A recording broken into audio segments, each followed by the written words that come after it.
thank you very much for agreeing to join me in this interview. How everything started for you. So how did you start riding? When and why did you decide that you wanted this to be your life? It started very, very young.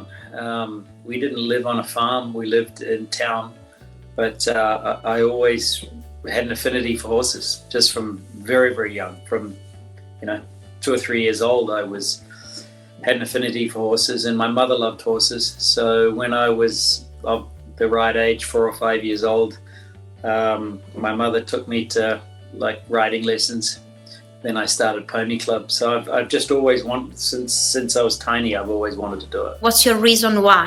What keeps you motivated today to compete and to do this at such a high level? I mean, I love it. I love the sport. So for me, it's easy to stay motivated because I've been doing it, I'm 50 years old now. I've been competing for 45 years, and I compete a lot too. I compete most weeks of the year. So I just love it. I enjoy it. So it's easy for me to be motivated. I'm fortunate, I'm fairly competitive by nature, so I like the competitive aspect by it. But my first love is horses, and my second love is show jumping. So it's easy for me to be motivated. You also been at the Olympics, and you represented your country in many very important competitions. There was one or more special turning point in your career? Special turning point. I had many turning points in my career, in different aspects of my career. But probably moving to the United States was a turning point for me. I'd spent 10 years in Europe, so moving to the United States was a turning point where I could afford to actually do the sport. And that kind of sounds strange because America is very expensive to do the sport. But there's nowhere quite like America that if the certain shows you have, the prize money is so good. So if you have the right horses at that 145 to 150 level, the horses can pay their way, where those horses don't particularly pay their way in Europe. So you're still there's still an expense for you. So I didn't have to have competitive 160 horses, which is a whole nother level. I could have competitive 145, 150 horses, have a team of show jumpers, and actually make money to keep food on the table and the horses paid for. So that was the real turning point, that I could, instead of having to be a horse trader or a trainer, I could actually make ends meet by competing. So that was the turning point when I came to the States. Now, how many horses do you have right now? Right now I have 6 horses for me. Also developing young horses. So no, not really young. There's one horse that we bred. We have a 6-year-old that I bred that looks very interesting. But no, all the other horses are 3-star to 5-star horses. Yeah, just Grand Prix horses. I have a company with my business partner from New Zealand, and we build riding arenas. So we have a construction company that takes up a lot of our time and energy. So I compete every weekend, but I sort of have a day job as well. So I don't have too much time to have too many horses, especially young ones. So I sort of compete nowadays as a hobby-ish. Got a day job as well. Which qualities do you look for in new horses? What I look for and what I can afford are 2 different things. What I'd like to have. Good point. Yeah. So what I'd like to have is a horse that is smart, that enjoys the sport, that jumps a lot of clear rounds. That's the key, and that comes in all shapes and sizes. So for me, if one is smart, can jump a lot of clear rounds, and is rideable and has the mentality to allow you to ride it as fast as that horse, is comfortable going, that's what I look for the most. Not so much physical attributes. So all my horses are different shapes and sizes. I don't really have a type of horse. It's more about the brain. How do you create a bond with your horses beyond riding? When I was younger and had a little bit more time, I spent a lot more time with them, so it was a lot easier. It's harder now because I have a really good team of people that exercise the horses for me, and I ride them not as much as I would particularly like to, just because I'm busy. But I compete most weekends with them, so I have a lot to do with them. But not as much as I would like. not as much as when I was younger. You also have several business ventures. Can you tell me more about those? We have a construction company that builds riding arenas, and we build out equestrian facilities. And then we have a property development company, which we buy properties and turn them into equestrian facilities and sell them. It takes up a lot of time and energy. Those are the two main businesses we have. And we have a decent sized stable. We have about 45 stalls at the farm. So we have training programs out of here and some sales and stall rentals and things. So we do run a full stable. I just only have sort of six horses myself. Going back to show jumping, is there a specific mindset routine, something that you do to focus in the right way, to keep cool nerves? Having the balance right between caring and not caring too much is a skill that I've really tried to train myself, and it's a skill you have to practice a lot. So, I'm very aware of what state I'm in. So if I care too much, I'm aware of that, so I change my mentality to not care as much. I've been practicing that for decades, so I've got quite good at being able to assess what state I'm in. If I don't care enough and I'm not motivated enough, I realize and I up the game.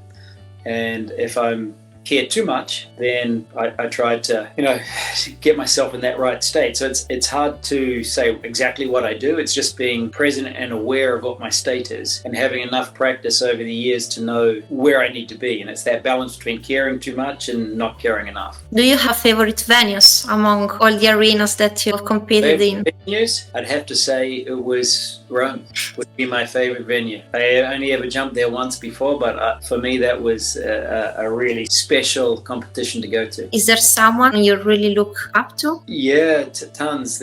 I really made a study of all the top riders growing up and all the top riders now, and I try to ascertain what it is that makes them great. So I admire a ton of different riders for that attribute. A lot of the top riders have certain things in common, but the individuality of some of those top riders, if you can pinpoint what that is, then I really admire that. For example, Ben Mears' position and the way that he sits on a horse, I really admire that.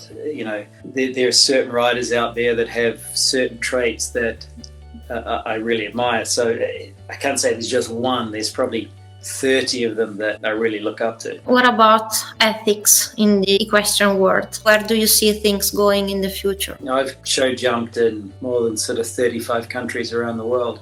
I'd have to say the vast majority of people are good horsemen with good horse ethics. The vast majority. And I'd say the minority would be people that potentially are doing things that aren't particularly good, but it's really a minority. And unfortunately, you're going to have that with human nature in any sport, and especially when you've got another living animal. And it's something that I think the rules need to be in place. Stewards need to be in place. I think it needs to be realistic, though, that it's realistic to the sport that we do. In all, from everywhere where I go, it's a very small amount. It gets magnified a lot because it's not good, but it's not that it's a lot around, I don't think. I mainly see good horsemanship. Maybe I'm just got a positive outlook on it, but I see a lot of good horsemanship. And look, everybody's individual, but all countries, even all the emerging countries in the sport, have good horse people and good horse trainers around. So taking advice from good people is always going to try to reduce those chances of doing the wrong thing. Who have been your trainers and your mentors during your career? I didn't really have any trainers per se. I didn't train with anybody in particular. I was sort of a student of the sport, so I watched and asked questions and spoke to a lot of people all the time, good riders. And then, as I said before, took portions of what I saw that I liked from certain riders and tried to attribute that to my own skills. And so I was sort of my own trainer, but yet everyone trained me. What about setbacks? Well, it's a hard thing because if you're competitive and you have high goals for yourself in your career, it always feels like a setback because, yes, I went to the Olympic Games, but I did terribly bad at the Olympic Games. So that's a setback, but yet it's still a positive thing. I was you were there. Good enough to be there. So it's really hard to balance that question out because, I won 3 or 4 Grand Prix already this year. So I've got to look at that in a positive way, but I would have rather those Grand Prix being the World Cup final. If I was really honest, that's where I really want to be, and I wasn't. So my whole career has been like that, and I think most people's career are like that, unless you're in that very top tier of riders, those really top 20 riders in the world. You're always never where you really want to be. So I'm getting better at appreciating where I'm at, what I'm doing, the successes that I am having, and trying to be happy enough with those while still balancing that out with pushing myself to still get to the level where I would ultimately like to be. It's a hard balance. Can you tell me what happened at the Olympics? Look, I've been wanting to go to the Olympics my whole life. From 1984, when I saw Mark Todd win the gold medal in 3-day eventing. I was 10 years old. That was my goal. So fortunately, I'm from a small country in South Pacific, New Zealand, and it's relatively, it's a lot easier to get onto a New Zealand Olympic equestrian team for show jumping than it would be the Germans or the Americans. So we didn't necessarily have to be at the same level to compete like some of the higher end countries. I qualified to go to the Olympic Games. I wanted to go because it was my dream, but I wasn't up to the level myself, my horse. So when you go to a big championship like that, and if you're not up to the level and your horse doesn't have the experience, it can often not go the way you'd like it to. But what doesn't kill you makes you stronger, and I gained a lot out of it. Whenever I was teaching or whenever I have a bad day, it's not nearly as bad as the day I had at the Olympics, and I survived that, so it can't be that bad. What advice will you give to young riders? It's a hard business to make ends meet in, and it's an even harder business nowadays. I mean, it was different when I was growing up. If you had $1 million, which I didn't, if you had $1 million to spend on horses and you were a good rider, you'd made it. Now you have to have so much money to have really good horses. And it's not even then that money can buy you good horses. You've got to have the skill set to pick them, to ride them, to manage them. It's really, really, really difficult to do. And there are so many good young riders now with so much support, so much inbuilt knowledge from the environment they grow up in. Their fathers or mentors were top riders themselves, so they've grown up with it. So they're already a jump ahead of most people that are starting out without that type of mentorship and ability to understand the sport from an early age. So my advice is do it if you really love it and you're really enjoying it, because if you don't, it's 0.0001 really make their goals. So it's great. I've loved my whole career. I've loved the journey that we've done, but it's because I really enjoyed the sport. So I enjoyed the whole time. But it's not easy. What are your goals and aspirations for the future? You know what? I don't have too many. Again, going back to what I just said, I'm just enjoying it. I'm 50 years old. Do I want to be, I've got a young family too. I've got a 4-year-old daughter and a 2.5-year-old son. So my priorities have changed a lot recently. I enjoy the shows that I'm in a great location. I'm in Ocala, Florida, which undoubtedly is probably one of the best places to be for show jumping in the world. We have, everything that goes on in Ocala, which is a phenomenal amount of horse shows and prize money. But Wellington, West Palm Beach is just down the street. And then in the summer, there's an array of international horse shows to go to. So I have everything at my doorstep. I get to spend time with my kids. I want to have good quality horses, and I want to win classes. If I am lucky enough to get a really good horse in the next 10 years, and get to the really top level, then that's really my goal. I'd love to go to the next Olympics and the Olympics after, but I only want to do it if I have the quality horses, and I know how hard it is to get them. So hopefully luck comes my way. I haven't given up yet. I haven't given up hope, but that's ultimately my goal. But if that doesn't happen, I enjoy what I'm doing now. I've got good horses at a 3- and 4-star level, and enjoy the sport. What other passions and hobbies do you have? Well, luckily, I've chosen businesses that I'm fairly passionate about. So I like creating things. So creating the business, my partner Craig and I started the footing company about 18 years ago, and that we're both very passionate about that because it's something we enjoy doing. We're creating, riding arenas and riding spaces. So it's creating something, but in the sport that we like. So I really like that business, and I really like the buying and producing of equestrian farms, because it's all interlinked to what our passion is, but it's a way that we can afford to do the sport on our own, and we're able to create things that we're proud of. So I'm really happy doing, and it just happens to be business as well. You never think of going back to New Zealand? I see myself going back to New Zealand. Oh yes, ultimately I would really like to go and live back in Australia and New Zealand. That's always been the plan. I've been here a long time now, but ultimately the plan is to live in Australia and New Zealand again. Yeah, I'm originally from New Zealand, and my wife is from Australia. And is your wife riding today? Yeah, yes, she's very good. She was on the qualification team for the last Olympic Games for Australia, that when they qualified in Valkenswaard the year before the last Olympics there.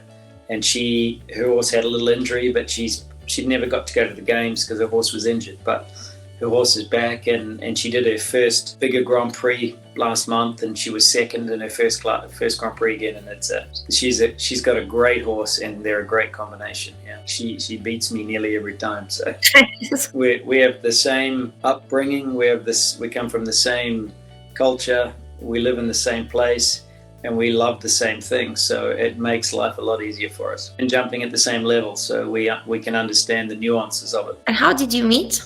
She was training with a good friend of mine here in Florida, so I actually met her here in Florida just by coincidence. Yeah, no, very lucky. Any plans to come to Europe anytime soon? I lived in Europe for a long time, and I used to travel backwards and forwards to Europe almost monthly or every couple of months for years. So life's pretty good here.